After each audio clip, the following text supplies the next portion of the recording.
एक तपस्या करना तो हमने बाद में प्रारंभ किया। तपस्या करने के पहले मैंने एक संकल्प उठाया था। और क्या संकल्प? बड़ी सुंदर बात कही। बोले जन्म कोटि लग रग रे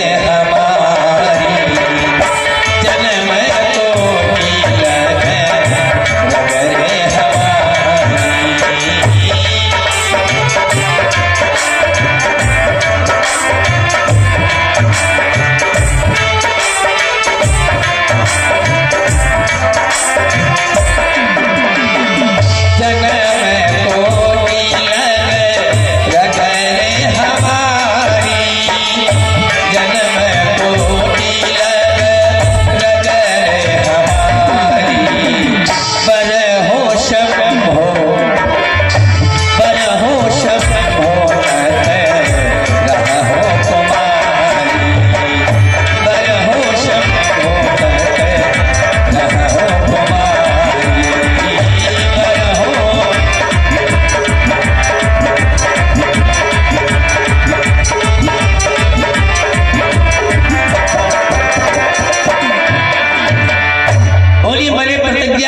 तपस्या करने के पहले जन्म कोटि लग रगर हमारी, बरहु सम्मत रहूं तुम्हारी।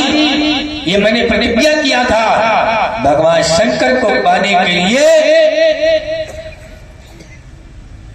एक जन्म नहीं,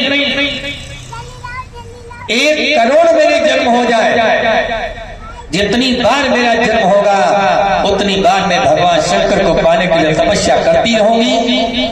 और 1 करोड़ जन्म लेने के बाद अगर मुझे भोले बाबा पति के रूप में नहीं मिले तो मैं जीवन भर कुंवारी बैठी रहूंगी, विवाह नहीं करूंगी।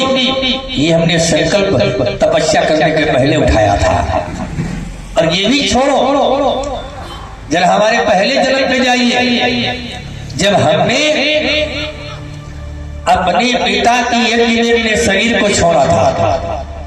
अपने पिता की यज्ञ में जब हमने अपने शरीर को छोड़ा था तो शरीर छोड़ने के पहले हमने भगवान से निवेदन कर लिया था। क्या निवेदन किया था? सती मरत प्रभु सन बर मांगा, सती मरत प्रभु सन बर मांगा, जन्म जन्म शिव पद अनुरागा, जन्म जन्म शिव पद अनुरागा।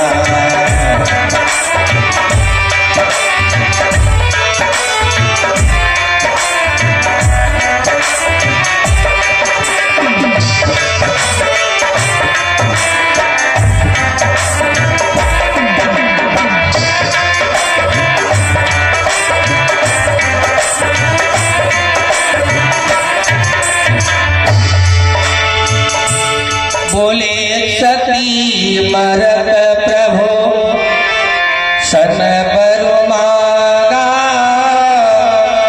जन्म जन्म शिव पद अनुरागा, सती मरत प्रभु सन बर मांगा, जन्म जन्म शिव पद अनुरागा।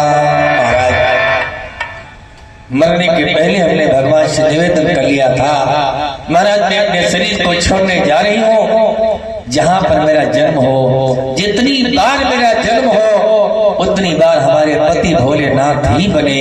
ऐसा मैंने निवेदन पहले जन्म में किया था। और आज ये मेरा संकल्प है, भोले बाबा को पाने के लिए मैं करोड़ों जन्मों तक तपस्या करती रहूंगी। और नहीं मिले तो बरहु सम्मत रहूं कुमारी, ये सारा जीवन यूं ही कट जाएगा, मैं विवाह नहीं करूंगी। इसलिए महाराज मेरे चक्कर में न पड़ो, तुम जाओ। सप्तर्षि लोग समझ गए पार्वती ने तपस्या में बिल्कुल अटल है, इन्हें कोई हिलाने वाला नहीं। वापस हो गए। कुछ समय के बाद राजा हिमाचल आए, पार्वती को लेकर के महलों में पहुंच गए। इसी बीच में एक तारकासुर नाम का दैत्य हुआ, जिसने सारे देवताओं को परेशान किया। सब देवता परेशान, क्योंकि उससे युद्ध में कोई जीत नहीं रहा। तो सब देवता ब्रह्मा जी के पास गए, महाराज कश के मरने का तरीका बताओ। तो ब्रह्मा जी ने कहा इसके मरने का तरीका एक ही है। देवताओं ने कहा कैसे मरेगा महाराज? तो ब्रह्मा जी ने कहा इसके मरने का तरीका एक ये है, इसकी मृत्यु भगवान शंकर के पुत्र के द्वारा लिखी है। इसकी मृत्यु भगवान शंकर के पुत्र के द्वारा लिखी है। तो देवताओं ने कहा महाराज गजब हो गया। अब बताओ, इसकी मृत्यु भगवान शंकर के पुत्र के द्वारा लिखी है और भगवान शंकर की पत्नी ही नहीं है। जब पत्नी नहीं पुत्र आएगा कहां से? देवताओं ने ब्रह्मा जी से कहा महाराज ये आपने क्या बता दिया? तो ब्रह्मा जी ने कहा जो उचित है मैंने वो बताया।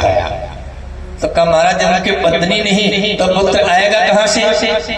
तो ब्रह्मा जी ने कहा पत्नी नहीं तो पत्नी का जुगाड़ करो। अब जरूरत तुम्हारी है ना, तुम लोग व्यवस्था करो।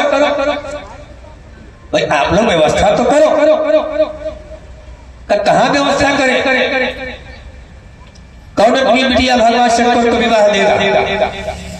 तो ब्रह्मा जी ने बताया तुम लोग घबराओ नहीं, उनके विवाह का योग बन चुका है। राजा हिमाचल के पुत्री पार्वती ने तपस्या करके वरदान प्राप्त कर लिया। तो पार्वती तो तपस्या करने के लिए बैठी है, अब भोलेनाथ को तुम लोग राजी करो। तो को भोले बाबा राजी होते कि नहीं होते?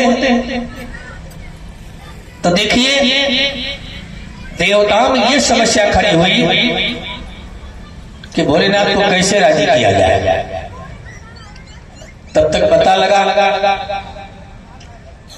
और समाधि लगाए बैठे हैं और समाधि पता नहीं कितने वर्षों तक जाए। तो देवताओं ने कामक देवता को भेजा, तुम जाकर के भोलेनाथ की समाधि तोड़ो। हालांकि कामक देवता समझ गया भोलेनाथ की समाधि तोड़ना कोई साधारण नहीं है। उनकी समाधि को तोड़ने का मतलब है इस शरीर का पतन हो जाएगा। लेकिन फिर भी अगर मैं भगवान शंकर की समाधि तोड़ने में सफल हो गया तो भले मेरे शरीर का अंत हो जाए, लेकिन देवताओं का तो कल्याण हो जाएगा। शरीर हमारा मिटेगा लेकिन कल्याण देवताओं का होगा। तो कामक देवता ने जाकर के जैसे तैसे करके भोलेनाथ की समाधि को तोड़ा। भोले बाबा ने तीसरा नेत्र खोल करके उसको भस्म किया। फिर उसकी पत्नी रति को वरदान दे दिया। जब भोले बाबा क्रोध से शांत हुए तब देवताओं ने निवेदन किया कि महाराज आपको पाने के लिए राजा हिमाचल की पुत्री पार्वती ने बड़ी कठिन तपस्या की है, आप उनको पत्नी के रूप में प्राप्त करें।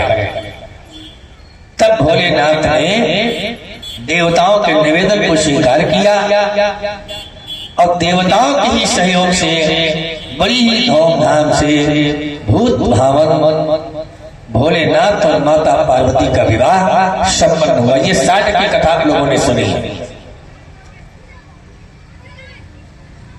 अब थोड़ा ध्यान दीजिएगा, जो माताएं मैंने कथा कल से सुन रही है उनको मैं इंगित करना चाहता हूं। माता सती जी ने गलती कहां पर की थी, कहां से शुरुआत हुई थी? कथा से शुरुआत हुई थी। गलतियां माता पार्वती ने कथा से शुरुआत की थी और कथा की गई गलतियां एक दिन सती के जीवन को लेकर के ही चली गई। और आज जब विवाह करके आई भोलेनाथ से माता पार्वती को विवाह करके लाए और जब विवाह करके लाए तो एक दिन माता पार्वती अपने सभी घर के कार्यों को फुर्सत करके, सारा घर का कार्य संपन्न करके कहां पहुंच गई? यहां पर भोलेनाथ बैठे हैं। पहुंच गई और हाथ जोड़कर खड़ी हो गई। एक समय कैलाश मझारी, एक समय कैलाश मझारी।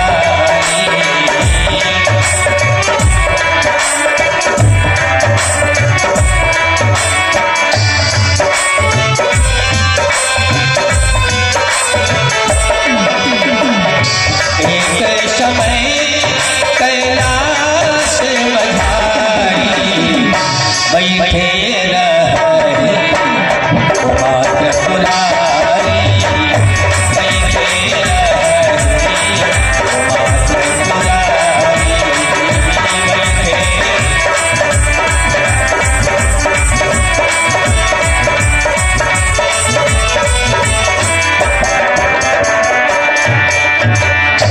एक समय की बात, अब देखो वही माता सती पार्वती के रूप में आई है भोलेनाथ के जीवन में, करके सारे कार्य को फुर्सत किया और भोलेनाथ के पास पहुंच गई। भोलेनाथ आसन जमाए बैठे थे, हाथ जोड़ करके खड़ी हो गई और हाथ जोड़ करके निवेदन करने लगी। बोली उमा जोरी जुग पानी, हाथ जोड़ करके बोली भोलेनाथ से,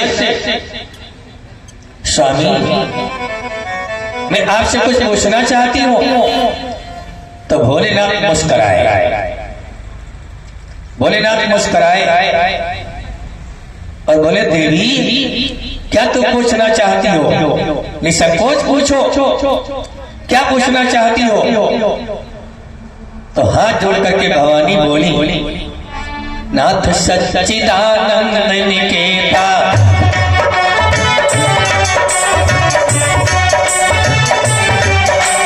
नाथ सच्चिदानंद निकेता, नरतन भयो नाथ के नेता।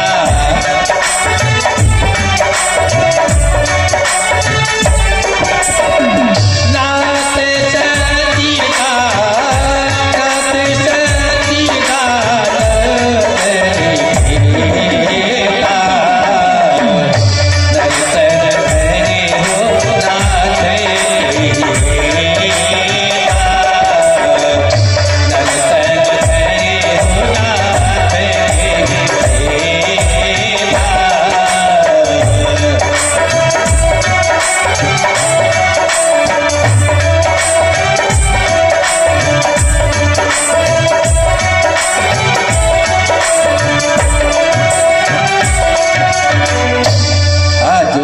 मैया पार्वती बोली स्वामी, बोली नाथ सच्चिदानंद